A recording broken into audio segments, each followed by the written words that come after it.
مدینہ زندگی کا قرینہ روح مکہ مدینہ آدمی کو بناتا ہے یہ انسان.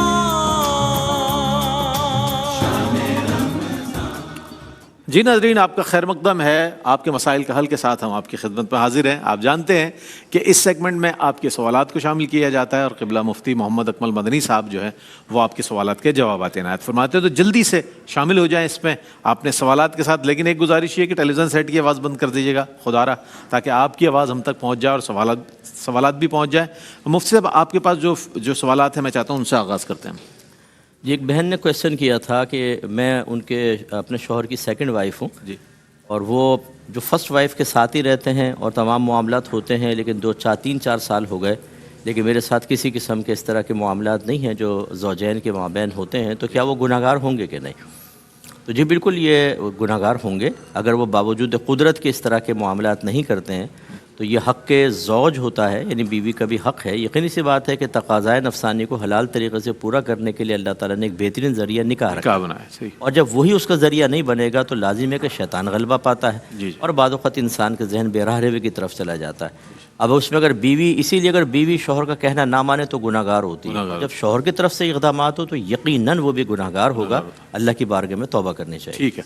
ایک اور ہمارے ساتھ کالر ہے. السلام علیکم. وعلیکم السلام ورحمۃ اللہ. جی جناب. عارف بھائی بات کر رہا ہوں جی باگڑیاں کونا سے.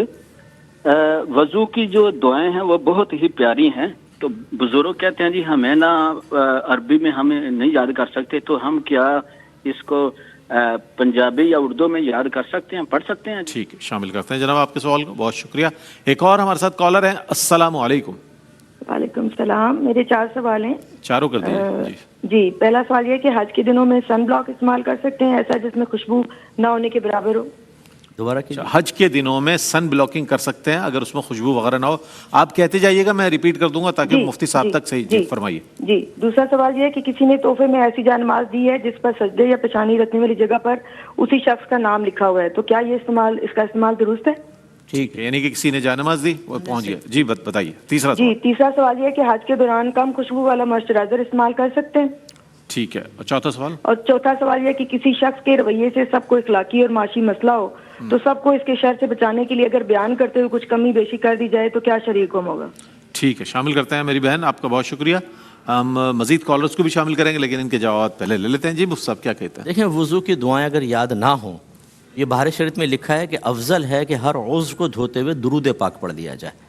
تو پنجابی اور اردو میں آپ ترجمہ کر کے پڑھنا چاہیں مرضی ہے، لیکن ثواب تو حقیقتاً جو ہے وہ عربک دعاؤں کا ہوگا، انہی کی برکت ہوتی ہے.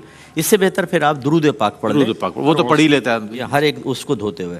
اور سن بلاک وغیرہ اگر یوز کریں اور اس میں خوشبو نہ ہو تو بالکل اجازت ہے، لیکن کوئی بھی ایسی کریم وغیرہ استعمال کرنا، لوشن جس میں خوشبو ہو، سے اجتناب کرنا واجب ہوگا. ٹھیک ہے. اور یہ جو اکثر آج کل کعبۃ اللہ کے نقش بنا ہوتا ہے، یہ گنبد خضرا کا ہوتا ہے یا نام لکھے ہوتے ہیں، ایسے نماز جنازہ کو استعمال کرنا ناجائز ہوتا ہے.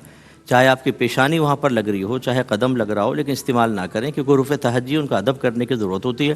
بعض اوقات مصلی بچھا ہوتا ہے، ہم بے خیالی میں اس پہ چڑھ جاتے ہیں. اسی طرح کعبۃ اللہ کا تغرا ہوتا ہے یا روضہ رسول اس کے اوپر پاؤں آ جاتا ہے، تو یہ استعمال نہ کیا جائیں، ادب کے خلاف ہیں یہ. اور اسی طرح اخلاقی اگر کوئی برائی و پستی میں مبتلا ہے اور ہمیں یقین ہے کہ اس کے بارے میں لوگوں کو نہیں بتایا تو وہ ضرر میں مبتلا ہوں گے، یہ دھوکہ دے گا، فراڈ کرے گا، تو اتنا ہی ذکر کر سکتے ہیں جتنا اس میں ہے. کمی تو کر سکتے ہیں لیکن بیشی نہیں کر سکتے، مرچ مسالے لگا کے نہیں، کیونکہ پھر وہ بہتان تراشی کے اندر آ جائے گا. حقیقت بیان کریں، اس سے زیادہ نہیں کر سکتے. ٹھیک ہے. کالرز ہمارے ساتھ ہیں تو انہیں شامل کر لیتے ہیں. السلام علیکم. وعلیکم السلام. جی فرمائیے. جی میں لاہور سے بات کر رہی ہوں، میرے 2 سوال ہیں. جی بتائیے. جی میرا ایک سوال یہ ہے کہ جس طرح اب ہم نے تعزیراتوں میں صدقہ دینا ہوتا ہے تو وہ ہم اپنے گھر میں کام کرنے والوں کو دے سکتے ہیں بغیر بتائے؟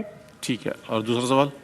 جی دوسرا سوال یہ ہے کہ جس طرح عورتوں پہ پردہ فرض ہے تو ہم جوائنٹ فیملی میں رہتے ہیں اور ہمیں جس طرح دیور جیٹھ آ جاتے ہیں، کچن میں کام کر رہے ہیں، دوپٹہ نہیں لیا یا سر ننگا ہے، تو اس صورت میں ہم گناہ گار ہوں، اس کے لیے کیا احتیاط؟ ٹھیک ہے، شامل کرتے ہیں آپ کے سوالات کو. بہت شکریہ آپ کا. جی صاحب کیا کہیے؟ جی دیکھیں، یہ کام والوں کو بالکل آپ صدقہ دے سکتے ہیں اور بتانے کی بھی حاجت نہیں ہوتی کہ صدقہ ہے. آپ تحفہ گفٹ کہہ کر دے دیں، دل میں نیت کر لیں کہ اللہ کی رضا کی خاطر دے رہے ہیں تو ٹھیک ہے.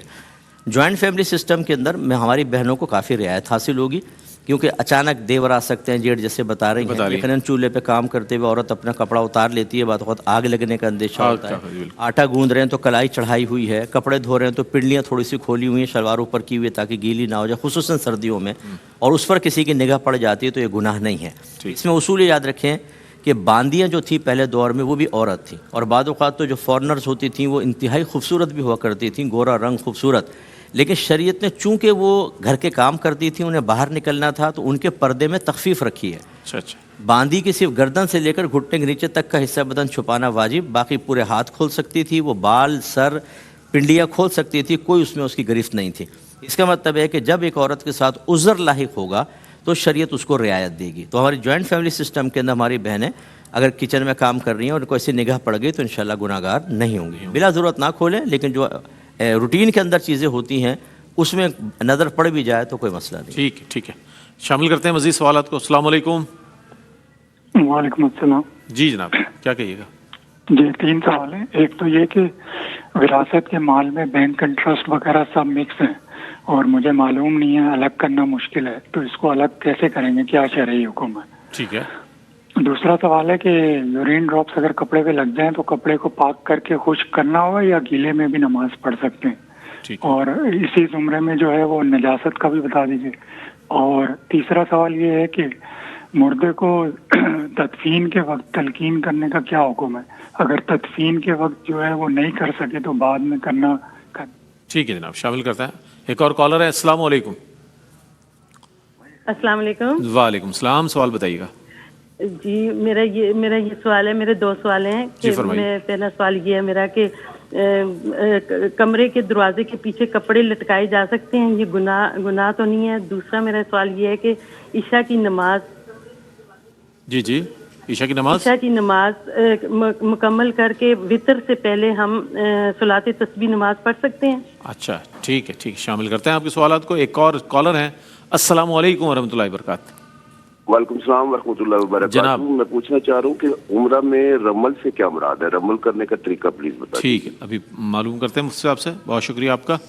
جی مفتی صاحب کیا کہیے گا؟ جی یہ وراثت دیکھیں، اگر تو پتہ ہے کہ والد صاحب نے کسی نے بھی کوئی غلط قسم کا مال بھی لیا ہے اور اس میں امتیاز ممکن ہو، پھر تو وارث کو چاہیے کہ اس کو علیحدہ کرے، جو حقدار ہیں ان تک پہنچا دے، نہیں ہے تو ان کی طرف سے صدقہ کر دے۔ لیکن اگر اس طرح مکس ہو گیا ہے کہ کوئی ڈیفرنس نہیں ہے تو یہ وارث کے لیے بالکل طیب اور حلال ہے۔ اچھا، یہ وبال بڑوں پر رہے گا، ان پر یہ بالکل بڑی ذمہ ہے۔ ہاں اگر یہ کرنا چاہیں تو ایسا کر لیں کہ اندازہ کر لیں کہ اتنا ہوگا، شاید خراب، اندازے سے صدقہ کر دیں، اچھی بات ہے، لیکن نہیں کریں گے اور پورا استعمال کر لیں تو ان کے لیے بالکل طیب اور حلال ہوگا۔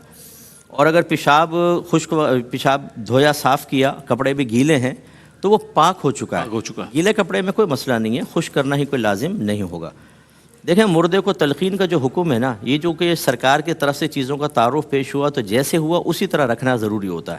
یہ اصل میں منکر نکیر کے سوالات سے پہلے تلقین کرنی ہوتی ہے، لہذا سرکار نے شاید فرمایا جب سب لوگ مردے کو دفن کر دیں تو سب چلے جائیں تو ایک آدمی وہاں سرانے کھڑا ہو جائے اور مردے کو خطاب کرے کہ اے فلاں بن فلانا، وہ سنے گا لیکن جواب نہیں دے گا۔ تھوڑی دیر بعد پھر کہو اے فلاں بن فلانا، تو وہ اٹھ کر بیٹھ جائے گا۔ پھر کہو اے فلاں بن فلانا، تو وہ کہے گا اللہ تجھ پر رحم فرمائے، مجھے کچھ تلقین کرو۔ پھر 4 چیزوں کی تلقین کرو۔ یہ کہو کہ تو یاد کر کہ تو یہ کہتا ہوا آیا کہ اللہ تیرا رب ہے، محمد تیرے رسول ہے، مذہب تیرا اسلام ہے اور امام تیرا قرآن ہے۔ سرکار فرماتے ہیں کہ پھر جب منکر نکیر آتے ہیں تو کہتے ہیں کہ اس شخص کو تو اس کی حجت سکھا دی گئی، ہم کیا کویسچن کریں، تو بغیر سوال کے وہ رخصت ہو جاتے ہیں۔ اس کا مطلب یہ تلقین کب ہونی ہے؟ جب سوال سے پہلے۔ اب آپ نے پہلے نہیں کی، بعد میں آ کے کریں گے، سوال جواب تو ہو چکے ہوں گے تو محل ختم ہو گیا، بعد میں پھر کرنے کا کوئی فائدہ نہیں ہے۔ اور دروازے کے پیچھے کپڑے لٹکانا کوئی گناہ نہیں ہے۔ پہلے دور میں سرکار نے اس لیے منع کیا تھا کہ اس زمانے میں وہ سانپ بچھو وغیرہ آ کر نا وہ چڑھ جایا کرتے تھے کپڑوں میں۔ اب ہمارے گھروں کے اندر ایسا نہیں ہے، لٹکانے میں کوئی مسئلہ نہیں، لٹکا سکتے ہیں، اور یہ عرف جاری ہے بہت زیادہ، اس کو منع نہ کیا جائے۔ اور کہتی ہیں کہ عشاء کے بعد وطر سے پہلے صلاۃ التسبیح پڑھنا چاہیں تو کوئی مسئلہ نہیں ہے، نفل نماز بالکل آپ پڑھ سکتی ہیں۔ اور رمل کا مطلب یہ ہوتا ہے کہ طواف کے پہلے 3 چکروں میں تھوڑا اکڑ کر چلنا، جس میں دوڑنا نہیں ہوتا لیکن تھوڑا اکڑ کر۔ سرکار صلی اللہ علیہ وسلم جب صلح حدیبیہ سے اگلے سال عمرے کے لیے تشریف لائے تو تو صحابہ کو حکم دیا کہ پہلے 3 چکروں کے اندر ذرا اکڑ کے چلو تاکہ دشمنوں پر روب طاری ہو جائے، جس سے ایک نتیجہ نکالا کہ متکبر کے سامنے اظہار تکبر شرن جائز ہوتا ہے تاکہ اس کے تکبر کا توڑ ہو. تو یہ رمل کہلاتا ہے، 3 چکروں میں ہوتا ہے. یہ سنت ہے لیکن چھٹ جائے تو اس میں دم وغیرہ نہیں ہوتا. ٹھیک ہے ٹھیک ہے. کالر ہیں ہمارے ساتھ، مزید کالرز کو شامل کرتے ہیں. السلام علیکم ورحمۃ اللہ وبرکاتہ. جی وعلیکم السلام. میرا سوال یہ ہے کہ اگر عشاء کی نماز اگر جماعت کے ساتھ فرض نہیں پڑھتا بندہ تو کیا وتر جماعت کے ساتھ پڑھ سکتا ہے، کیونکہ اس نے تراویح پوری 20 جماعت کے ساتھ پڑھی ہے. ٹھیک ہے. دوسرا سوال یہ ہے کہ اگر عشاء کی نماز پڑھنے سے پہلے بندہ سو جاتا ہے، صبح سحری کے ٹائم اٹھتا ہے، کیا عشاء کی نماز تراویح اور پلس تہجد پڑھ سکتا ہے؟ ٹھیک ہے، شامل کرتے ہیں آپ کے سوالات کو. بہت شکریہ. ایک اور کالر ہے. السلام علیکم. وعلیکم السلام. جی جناب. اگر سوال مفتی صاحب سے پوچھنا تھا کہ احرام کے ساتھ جو لنگوڑ بنا جاتا ہے وہ احرام کا حصہ ہوتا ہے، اور اگر وہ کسی وجہ سے خراب، جیسے میرا جدہ ایئرپورٹ پہ موسم کی وجہ سے وہ خراب ہوا تو وہ کیا اس کے اوپر کوئی دم وغیرہ واجب؟ احرام کے ساتھ کیا باندھا جاتا ہے؟ لنگوٹ. لنگوٹ باندھا جاتا ہے. اچھا ٹھیک ہے ٹھیک ہے، شامل کرتے ہیں. بہت شکریہ آپ کا. ٹھیک ہے جی صاحب کیا کہیے؟